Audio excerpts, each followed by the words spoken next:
Olá a todos e sejam muito bem-vindos ao Shippado, o podcast oficial do Shippo. Começando esse mês de novembro, uma semana um pouquinho diferente, tivemos só um episódio porque teve feriado. Bruno Silva, eu não sei você, mas eu já tô em clima de Copa do Mundo agora. Olha ele aí, ó. Estamos em novembro, a eleição passou, todo mundo sabe o resultado, então eu tô me sentindo seguro de usar uma camisa da seleção agora, tá certo? Especialmente a azul, pra dizer a você que estamos em rumo ao hexacampeonato, mas enquanto isso não acontece, Bruno Silva, a gente precisa falar de cultura pop. Exatamente, depois de, acho que quase 2 meses e meio com uma avalanche de séries aparecendo aí nos streamings, né? Foi até estranho que a maior parte delas terminou meio que junta também. Todo mundo, né? Então a gente ficou meio órfão agora, né? Tinha que fazer, às vezes, 2 episódios por semana, às vezes fazia até 3 pra poder dar conta de todas essas séries. E agora a gente está basicamente só com a série que vamos comentar neste episódio.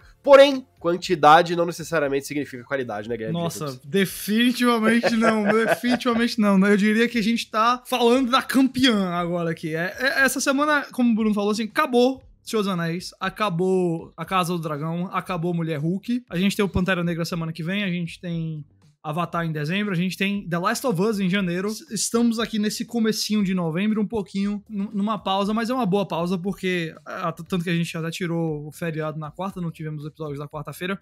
Thiago Romariz, como vocês percebem, ainda está no feriado, não está aqui presente, ele folgou a semana inteira, podem aí ter certeza que foi isso que aconteceu. Mas, como você falou, não significa que não há coisas boas pra se falar. Porque, Bruno, eu vou dizer pra você, não só eu acho que Andor, a série de Star Wars que a gente vai falar hoje aqui, do episódio 9, podemos falar aí também do episódio 8, porque estão bem ligados, o da semana passada e dessa semana. Não só ela é, pra mim, a melhor, vou dizer assim, dessas séries de cultura pop, vamos dizer, Marvel, Star Wars, fantasia, DC Comics, Sandman, todas essas aí que a gente teve esse ano. Pra mim, não só ela é a melhor dessas, como ela 100% merece estar na discussão assim de top 10 do ano. Eu não acho um absurdo você colocar Andor numa lista que com certeza vai conter Ruptura, com certeza vai conter Better Call Saul, com certeza vai conter The Bear, o urso, Industry e todas as outras séries de HBO, de FX, que vão concorrer todos os prêmios aí, tudo mais. Eu não sei nem se Andor vai ser vista por muitas pessoas, não sei nem se vai ser muito indicada a nada, mas me parece que essa é aquela série que todo mundo que vê tem a mesma opinião. Isso aqui é um milagre, isso aqui é bom demais. E eu, francamente, Bruno Silva, eu vou dizer pra você, antes da gente entrar no episódio em si, eu tô meio que gostando de que não tem ninguém, entre aspas, ninguém vendo Andor. Eu sei que deve ter, sei lá, 800 mil pessoas por episódio vendo, mas que é ninguém, né? Mas assim, porque a gente não tá tendo aquele debate que às vezes cansa com algumas dessas séries de franquias muito amadas, sabe? De tipo, mas não pode fazer isso, mas a fidelidade, mas tá estragando, sabe? Porque Andor existe meio que longe de todo esse tipo de discussão. Não é uma série que tem spoilers pra se dar semana a semana, não é uma série que depende de revelações, de easter eggs, de nada do tipo. É uma série que, francamente, existe só com uma boa história de Star Wars, uma boa história de espionagem. Brother, eu vou te dizer, pra mim, assim, é incomparavelmente melhor do que todas as outras séries, vamos dizer, de gênero que a gente teve esse ano, assim. Eu realmente não entendo como que essa série aconteceu, mas fico muito feliz que ela aconteceu. Ela parece um pequeno milagre, né, assim, a gente perceber, né? É meio que chover numa olhada dessa altura. Eu acho que todo mundo que tá acompanhando Andor, né, deve ter meio que uma opinião de consenso a respeito disso, de, assim, como a Lucasfilm deixou isso aqui ser aprovado, mas ainda bem que foi, porque eu acho que muita gente vem... Faz um tempinho que a gente não se aprofunda em Andor aqui, né? Acho que tem ali, Isso. desde o penúltimo arco, né? Daquele que se encerra com o saque da base imperial lá em Aldhani, né? A gente não parou pra falar um pouco sobre a série, mas eu acho que ela tem dado, nesses últimos 2 episódios, né? Não sei se a gente vai falar em detalhes o que acontece aqui, mas eu gosto muito... Já. Vamos fazer uma geral ainda, mas a gente vai entrar assim. Sim, mas eu gosto muito em como, né, a gente tem falado aqui sobre como essa série, ela expande um pouco, assim, o que a gente sabe sobre o autoritarismo do Império, né? Porque a gente... Acho que Star Wars, como um todo, sempre ficou muito focado... Quando se falava sobre essas questões de autoritarismo, o sentido ficava muito restrito a luta, né, do Império contra a Aliança Rebelde, né? A Aliança Rebelde sempre tava lutando para tentar libertar a galáxia, mas a gente tinha muito poucas, assim, obviamente falando de obras mainstream, né? Não tô falando de quadrinho, não tô falando de outras obras que focam muito nisso, mas a gente nunca tinha muita oportunidade de ver essa tirania na prática. Exato. E o Andor, eu acho que o grande trunfo dela é mostrar isso, assim. E não necessariamente só na história do protagonista em si, do Cassian Andor, mas eu acho que no todo, assim, eu tô muito contente em como o Andor ele conseguiu construir diversos núcleos e não depender apenas do Diego Luna, né? A série ela vai passando por vários. E eu acho que esses últimos 2 episódios eles são muito fortes por causa disso também, que eles vão passando por vários núcleos de personagem e mostrando um pouco dessas várias facetas que eu acho que tem sido muito interessantes. E mais ainda, eu diria pra você que o Diego Luna, ele é um excelente ator. Esses episódios eu acho que são os que ele está atuando melhor. Mas não é como se o Cassian Andor fosse o melhor personagem dessa série. Na verdade, eu diria que é uma série que ele merecia ter até mais personalidade. Ele merecia ser um protagonista um pouco mais interessante. Mas não tem tanta falta porque, primeiro, a história é sensacional e, segundo, os coadjuvantes são excelentes. E eles fazem aquele negócio de, tipo, quem que a gente pode pegar pra fazer a mãe do antagonista? E aí pega uma atriz excelente, a Catherine Hunter, uma atriz de teatro lá na Inglaterra, que fez agora o Macbeth recente, que foi indicado a prêmios. E meio que é muito bom quando você pode trazer, assim, atores de classe A pra literalmente qualquer papel. É uma excelente estratégia. Olha, séries de TV deviam fazer isso. Brother, filma na Inglaterra, filma em Nova York, vai nos teatros lá e pega essa galera que é boa e fala assim, ó, vem fazer 15 minutos aqui comigo. Faz uma coisa boa, sabe? E assim, essa questão da audiência, eu vou dizer pra você, pouco importa no caso do Andor, porque já tá garantida a segunda temporada e já tá garantida que vai acabar depois da segunda temporada. A história tá redondinha já, né? Exato. Ela é uma série que tem uma linha de chegada por design.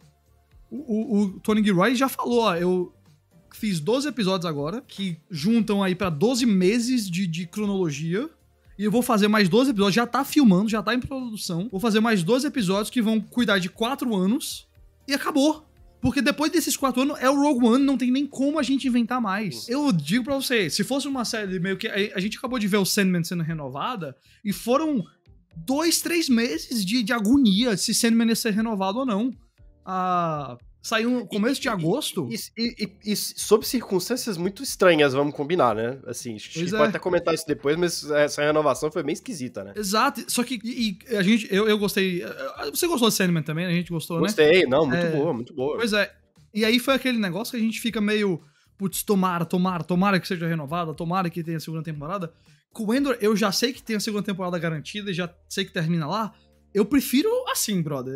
Eu prefiro mais assim do que a gente viver, tipo, sem uma linha de chegada em vista e que todo ano, a gente fica naquela tensão de ter uma segunda temporada ou não. Como tem sido, acho que é muito a experiência de séries como a da Netflix e a da Amazon Prime, né?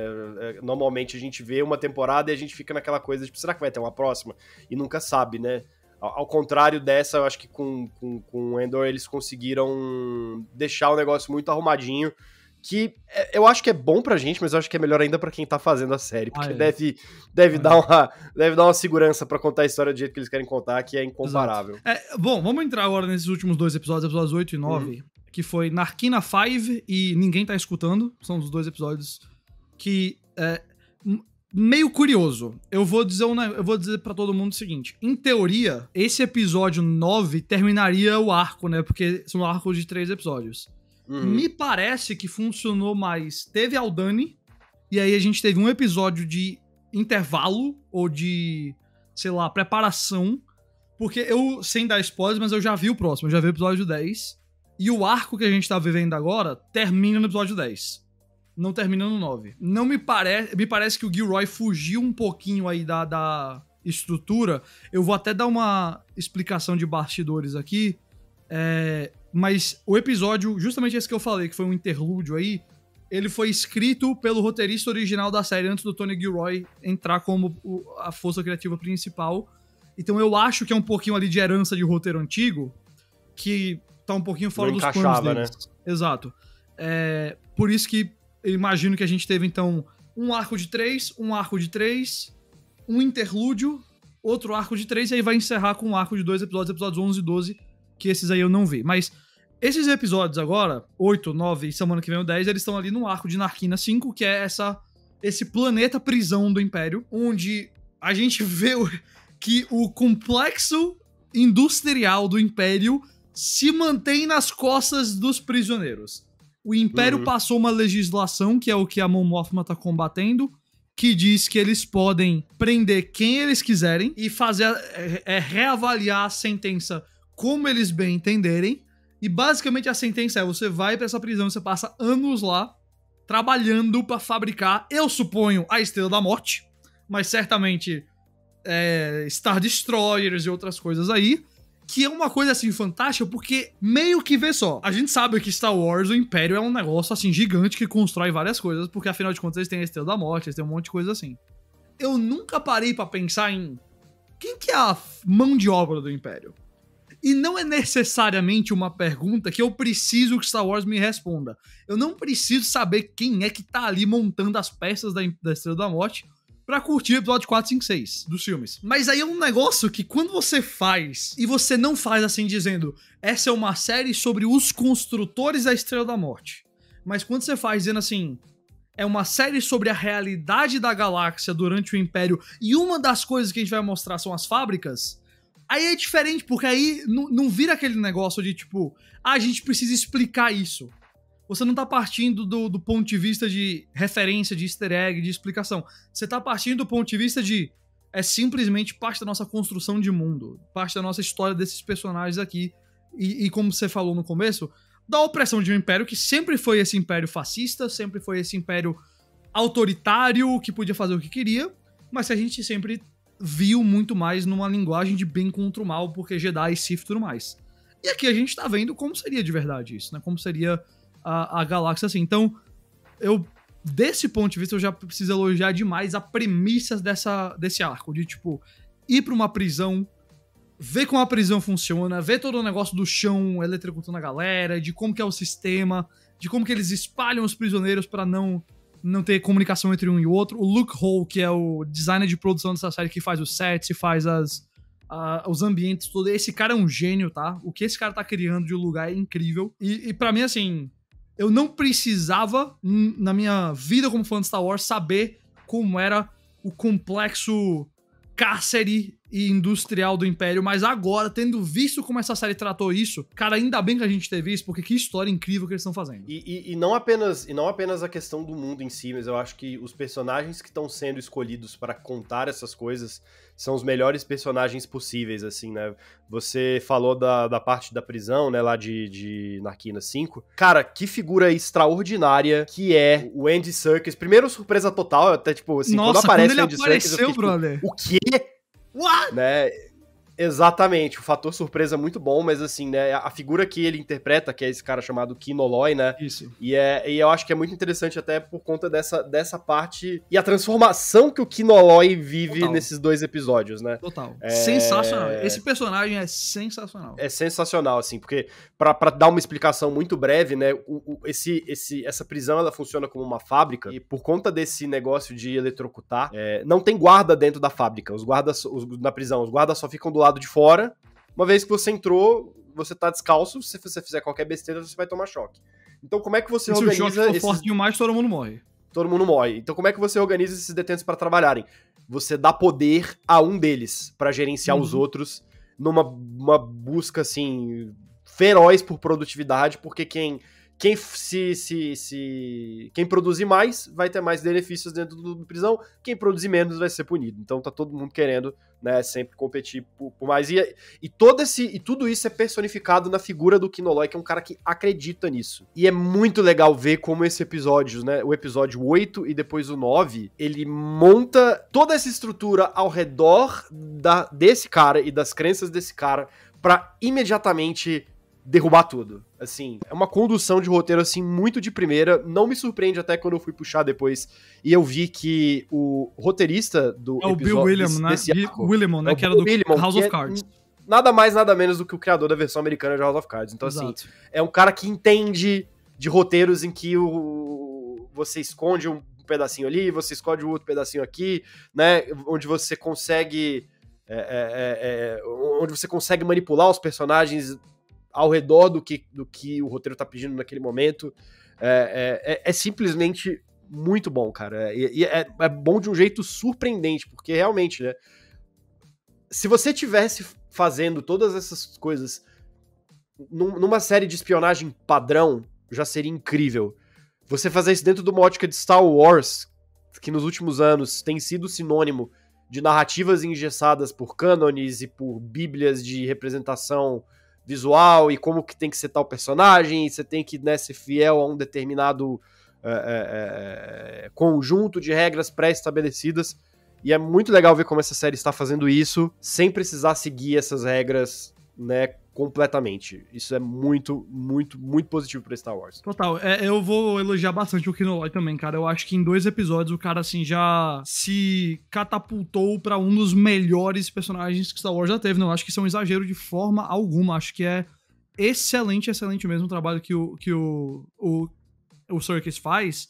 A minha primeira impressão dele era meio que tipo, esse vai ser o vilão do arco, tá ligado? Porque ele pra mim também. Pra mim Exato. também. Ele é completamente autoritário no começo, e ele é autoritário porque é aquela coisa da esperança falsa, né? De tipo, ó, falta menos de 1 ano pra esse cara sair daquela prisão. Faltam 200 e poucos dias. Que é muita coisa, mas você imagina que esse cara deve estar ali há uns 5, 6 anos, sabe? Que nem a sentença do Cassian. Então, o cara tá vendo a linha de chegada, e aí ele tá meio que, eu vou... Agora eu não paro mais, sabe? Agora eu vou manter todo mundo em linha, porque eu tô finalmente vendo a linha de chegada. E aí, já entrando em spoilers desse episódio 9, você passa o episódio inteiro com o Cassian atazanando ele pra, quantos guardas tem em cada andar? Quantos guardas tem em cada andar? Quantos guardas tem em cada andar? E ele se recusando a falar, e ele... Eu acho até que ele acredita no que o Cassian fala, de que não tem ninguém ouvindo. De que o Império é tão orgulhoso do sistema deles, que eles nem pensam em ficar policiando esses caras. Eles acham que eles... vigilância dentro da prisão. Exato. Eles sentem que eles quebraram a mente dos prisioneiros de um jeito que eles não precisam manter muitos guardas. E aí acontece toda aquela questão de que em outro setor o Império errou. O Império falou mais tirou um cara, né, de um setor e botou no outro. Só que aí reconheceram ele. Como é que foi? Achou que era um cara tava pra ser libertado, levaram o cara embora, que ele ia ser libertado, só que em vez dele ir pra um outro lugar, ele foi só transferido pra um outro setor. Exato. E as pessoas desse outro setor o reconheceram. Né? E aí a gente tem a grande revelação de que, na verdade, ninguém sai desse sistema de prisão. Tá todo mundo lá, você só é levado pra outro andar, pra outra prisão e acabou-se. E aí, quando você joga isso pro Kino Loy e ele vê que, na verdade, ele tá ali pra sempre, cara, a cena que ele fala, quantos guardas por andar, e o Kino Loy fala, nunca mais de 12, brother, eu acho. O 180 que o personagem dá é espetacular, assim. Você é louco, mano. E é um momento de, tipo, tá ligado? De fist pump mesmo, assim, vamos lá, brother. Sim, até porque acho que convém a gente explicar o que acontece antes, tipo...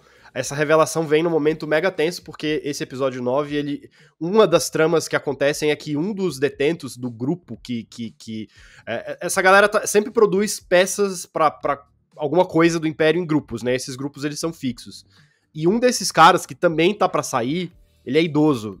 E ele, no começo do episódio, ele começa a passar mal. E aí os caras trabalham o turno inteiro, no final do turno, esse cara, ele cai no chão, não tem como, e aí eles não se...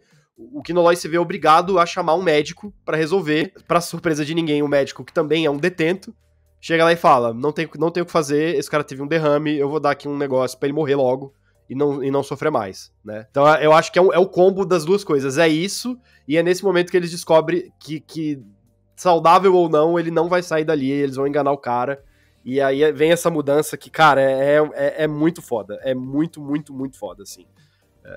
O negócio é feito de um jeito que é muito bom. Termina que, assim, pra mim, o personagem do Kino Loy vira meio que...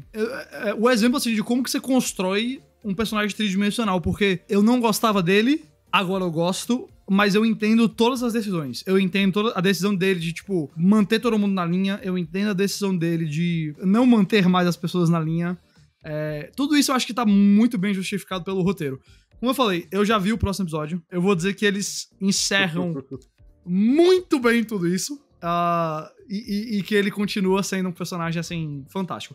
Mas uma outra coisa que eu queria também destacar contigo, dessa série assim como um todo, é a parte da rebelião. Porque tava muito distante ainda de ser a rebelião que a gente vê no Rogue One, no episódio 4 e tudo mais. E a gente percebe isso através muito do personagem do Stellan Skarsgård, do Luthen Rael, que vai até... Pela primeira vez a gente vê daí uma figura, acho que mais conhecida, se bem que tinha Mon Mothma já, mas a gente vê o nosso queridíssimo...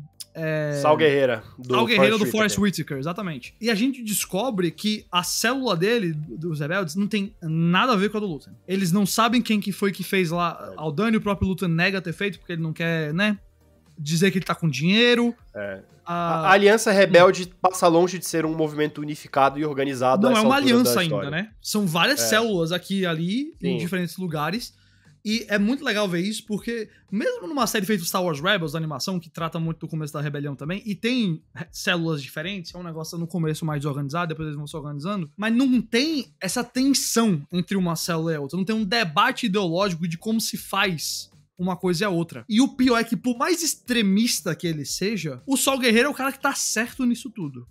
Porque o Luthen até agora, ele tem sido um personagem muito contra riscos. Não tanto quanto a Mon Mothma, que é uma personagem que eu acho que o grande arco dela nessa temporada é o quanto ela tá disposta a se colocar em risco. Mas o Luthen até agora, ele é aquele cara bem cuidadosozinho, enquanto o Sol Guerreiro tá dizendo, brother, você precisa fazer um barulho aqui. 2 pés na porta. Exato, porque é o único jeito de você quebrar o Império é se o povo odiar o Império de um jeito que a gente vai conseguir, vamos dizer assim, criar apoio suficiente pra rebelião. Então, eu acho que essa questão do plot mesmo, que é o surgimento da rebelião, eu tô sentindo que tá sendo tratada com muita criatividade, cara. Muita criatividade mesmo, e eu admiro muito como eles estão construindo isso tudo. Eu também tenho gostado bastante. Eu tenho achado interessante, porque eu acho que ajuda a dar um pouco desse caráter descentralizado do movimento nesse momento que a gente tá da série, dentro da cronologia de Star Wars, porque quando a série começou, ali nos 2, 3 primeiros episódios, ali em Ferrix, né? O personagem do Skarsgård, ele aparece pra tirar o Endor dali e meio que acender a fagulha rebelde dentro do Endor, dando a entender que vai haver uma estrutura de mentor e aprendiz entre essas duas figuras ao longo da série inteira. Os 2, 3 primeiros episódios, eles dão muito a entender isso. De repente, esse cara vai embora, o Endor fica sozinho, ele age de uma maneira totalmente inesperada pra todos os envolvidos daquele roubo. E o cara do Stellan Skarsgård, o personagem do Stellan Skarsgård, ele meio que some. Ele desaparece dessa segunda fase. Você vê que nessa indecisão que ele tá, do que ele vai fazer depois dele ter conseguido dar um duro golpe no Império, ele não sabe qual é o próximo passo que ele tem que dar, e por isso o personagem, assim, por design, ele dá uma sumida, e é ótimo que isso aconteça, justamente para dar espaço para essas outras figuras. Mostrar um pouco mais também de como que é essa tentativa de organização que a Aliança Rebelde tá fazendo.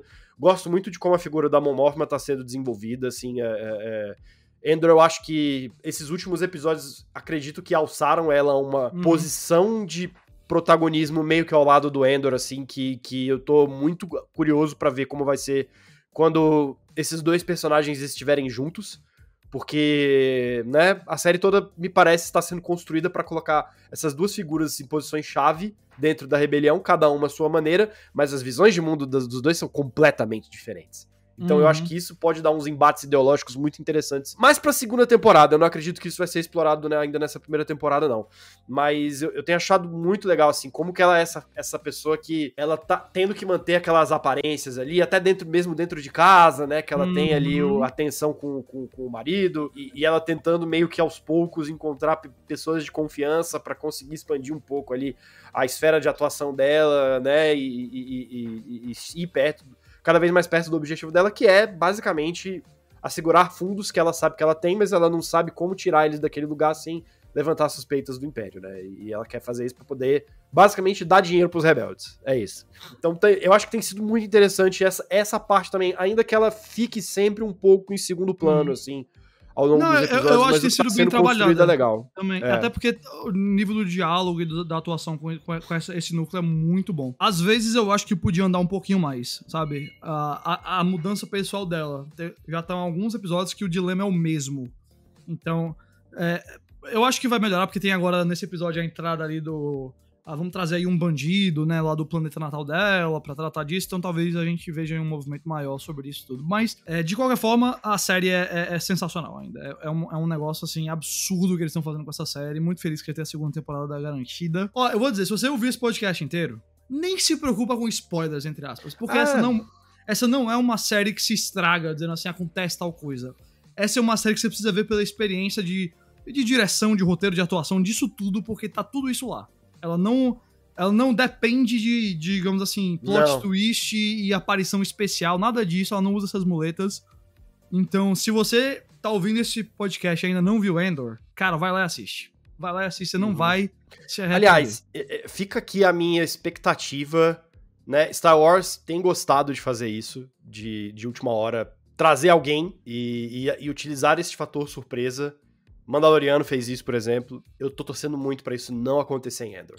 Eu acho que não vai rolar, não. Muito, porque eu acho que vai diluir muito do impacto das coisas que têm sido construídas aos poucos. Se magicamente aparece uma figura, sei lá, tipo sei lá, alguém do Rebels, por exemplo. Até pra ficar numa coisa com impacto um pouco menor. Não vou falar Darth Vader aqui, porque eu acho que talvez até seja meio batido. Por toda... Meu Deus, qualquer coisa que dá errado no universo, no Império, o Darth Vader tem que chamar e dar pra resolver. Cara, se for pro Vader aparecer, é muito melhor que seja um negócio meio que, tipo, não fisicamente, sabe? Um cara, sabe, tem uma reunião dos rebeldes e o cara mostra o holograma, ó, esse cara aqui, se você vê esse cara corre, sabe? Um negócio assim. Porque é tão distante, Andor é tão distante disso tudo, né? Muito. Que é muito legal, aliás, é muito legal como é tratado até o Palpatine, assim, tem um diálogo no episódio passado que eles falam, o Palpatine é meio exagerado e tal. É muito legal ver a perspectiva de personagens que estão em outro mundo dentro de Star Wars. Então muito, muito bacana. É isso, assim, a gente vai falar mais quando ainda terminar, a gente vai fazer toda uma avaliação da temporada. Mas chegando já na reta final, a gente já pode, sem dúvida alguma, dizer que pra mim, a melhor série de Star Wars, tá? Melhor até que Mandalorian, Sim, que eu concordo. gosto muito de Mandalorian, mas aqui a gente tá operando num nível de excelência enorme. Fica realmente a recomendação. Brunão, a gente acabou falando bastante de Andor, então acho que dá pra gente encerrar por aqui por hoje. E então o Chipado volta semana que vem, a gente vai ter um episódio do Pantera Negra, sem spoilers, eu acho, mas depende aí de certas... quando a gente vai conseguir ver o filme. E aí depois, o filme saindo, a gente vai falar mais com spoilers e tudo mais. Mas semana que vem, então, vamos dizer assim, vai ser a semana Pantera Negra aqui no Chipado. Então, vocês se inscrevam no canal, assinem um feed, sigam @chipoficial nas redes sociais pra acompanhar, tá certo? Valeu, Brunão. Valeu, pessoal que nos escutou e nos assistiu. Até semana que vem.